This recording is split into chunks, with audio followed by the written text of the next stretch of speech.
Chers compatriotes, à l'aube de la nouvelle année, mes premières pensées sont pour nos morts sur le champ des combats pour nos libertés.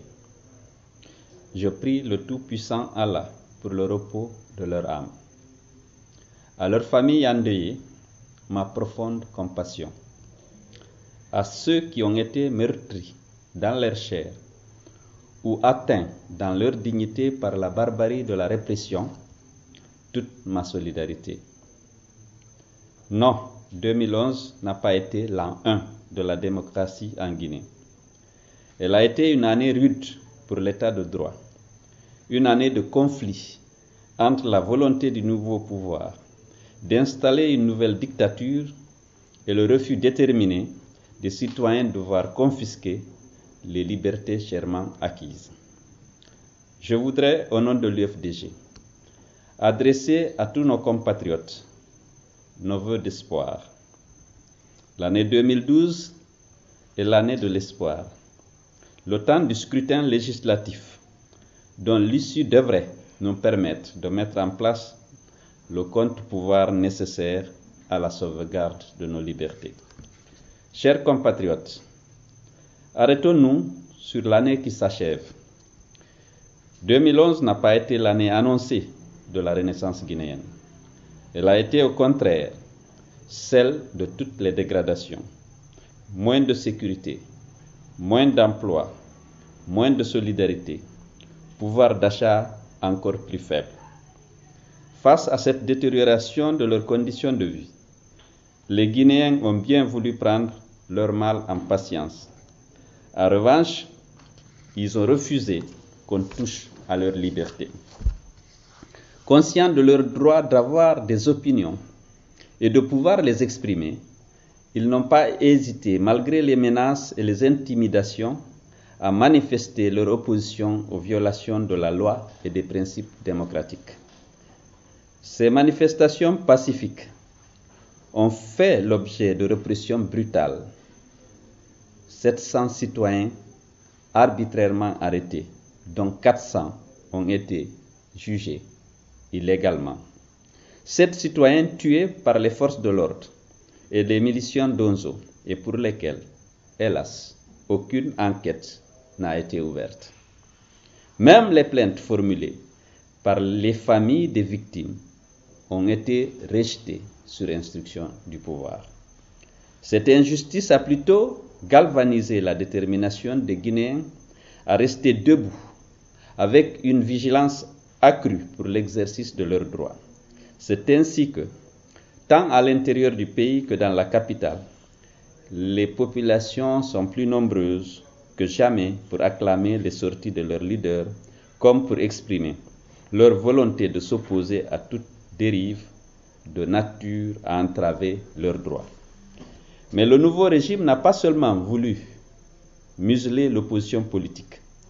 Dans sa volonté d'étouffer toute force hostile à son ambition d'hégémonie, il a tenté une mainmise sur les associations civiles, l'association des mareyeuses, l'association des diamantaires et surtout sur la CNTG, principale centrale syndicale du pays.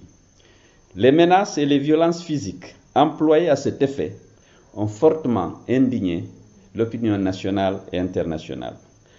La soif de liberté et d'indépendance des syndicalistes et le soutien obtenu tant à l'intérieur qu'à l'extérieur du pays n'ont pas permis pour l'instant au pouvoir de prendre le contrôle de la CNTG. Chers compatriotes, l'année 2011 a été aussi une année qui a fragilisé la cohésion et l'unité de notre nation. Les discours stigmatisant une ethnie en sont une illustration. La Guinée peut-elle atteindre ses objectifs de développement?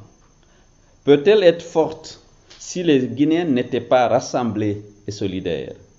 Les réformes nécessaires à mettre en œuvre à partir de choix parfois difficiles à faire n'exigent-elles pas la recherche du consensus pour une adhésion la plus large possible des citoyens? Malheureusement, la voie qui a été suivie est celle de l'intolérance. de l'esprit de clan, de l'intimidation, de l'État partisan, avec l'élimination systématique dans tous les secteurs des cadres soupçonnés d'appartenir à l'opposition. Une justice aux ordres et une administration au service du parti du président, et ce jusqu'au niveau des sous-préfectures. Chers compatriotes, avec ces pratiques d'une autre époque, pouvait-on s'attendre à des résultats autres que ceux que beaucoup de Guinéens et observateurs étrangers jugent aujourd'hui négatifs? La gestion efficace des États repose sur des institutions fortes, dont notamment l'opposition et les syndicats, sur un État de droit affirmé, le refus des fractures inutiles et blessantes, la recherche de l'adhésion la plus large. Nous ne devons pas perdre de vue que nous avons la Guinée en partage. Au-delà de nos sensibilités personnelles ou politiques, nous portons son histoire en commun. Chers compatriotes, après cette année probatoire, vous êtes nombreux à douter de la capacité du président et de son gouvernement à améliorer vos conditions de vie et à garantir l'égalité en droit des citoyens. Il est de notre devoir de vous d'offrir à tous les Guinéens un espoir. C'est tout l'enjeu du scrutin législatif de 2012, permettre une gestion économique plus efficace et sauvegarder les libertés fondamentales en limitant les risques d'un pouvoir totalitaire sur le pays. Pour atteindre cet objectif, l'opposition doit veiller à maintenir et à consolider son unité. Elle est aujourd'hui unie, heureusement, face à la volonté du gouvernement de manipuler le fichier électoral et d'inféoder la CENI. Elle est aussi dans le dialogue engagé pour aller aux élections législatives, dans une posture de vigilance soupçonnant bien entendu le pouvoir de vouloir gagner du temps, le temps de réunir les conditions d'une fraude massive aux élections législatives. J'invite nos amis de l'opposition à aller plus loin, puisque nous nous sommes assignés un devoir d'exiger des élections libres et transparentes dans le respect du code électoral et des principes démocratiques. Je les invite à réfléchir à une union plus structurée, susceptible de garantir notre victoire. Mes chers compatriotes,